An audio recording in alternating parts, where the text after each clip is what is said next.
Hey guys, happy Monday, day before Valentine's Day.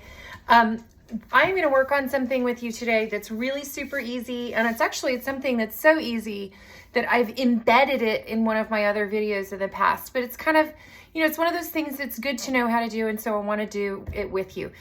We're going to make homemade red wine vinegar, okay? And it could not be simpler, absolutely could not be simpler, okay? The reason that I'm doing it is, so this was my old bottle of red wine vinegar, and it has been with me for several years. And, honestly, it can keep going for a long time. But I had this moment this week or last week, or I was thinking about it. I was making salad dressing, and I was like, maybe I should start a new one. And, maybe I'll even keep this one and use it as a mother for something else. But essentially, this is what we're going to do, okay? You get, the whatever bottle of red wine vinegar. It has the starter in it that you need. And then you have half a bottle of red wine.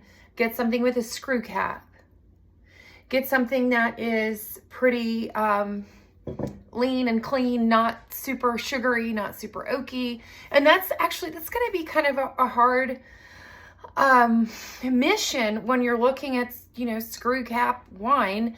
That's red, because, there aren't as many. And, honestly, I went to UC Davis for viticulture school, and I know as well as anybody else that everybody's become enamored of hang time. What does that mean? As the grapes ripen and sit on the vines longer, the sugars increase and the acidity goes down. Okay. So you do kind of want something that's not super sugary. So it's going to be a little trial and error.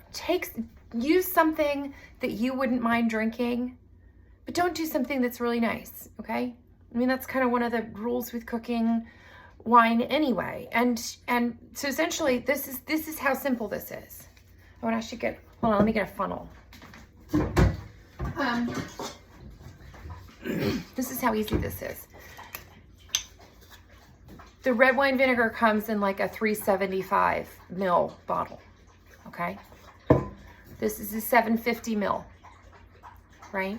So essentially, this is what we're gonna do. We're gonna take this off, take the little pouring spout off. This is gonna be like the tahini. Longtime fans of the show. Oh, there we go, okay. I don't know if you guys remember that, but when I was making the baba ganoush and I couldn't get the top off the tahini. Okay. So we got this, we got the funnel. Here's the big cooking moment. I can even do this on camera, unlike usual. Okay. That is it. Okay. Now, it's going to take at least 24 hours for this to all convert, but then you just cap it up and put a label on this so nobody starts drinking it, okay?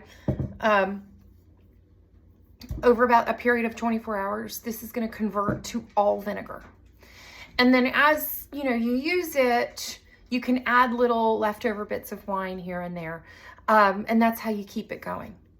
And, honestly, I would have kept the other one, but I just had this moment and I thought, I think I've had this for about 5 years and maybe it's time to start a fresh one.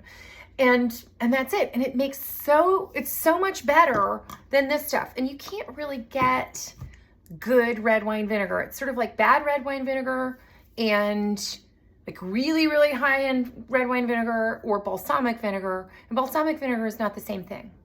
Okay. But if you like to make your own salad dressings and, it's a great addition to a marinade for certain fish dishes and stuff like that.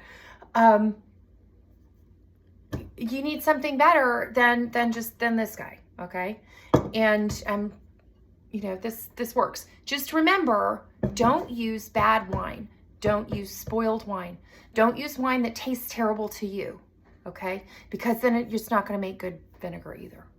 Okay, and that's it. And just over time, you can add a little bit and keep it going, and it's really wonderful. Anyway, red wine vinegar.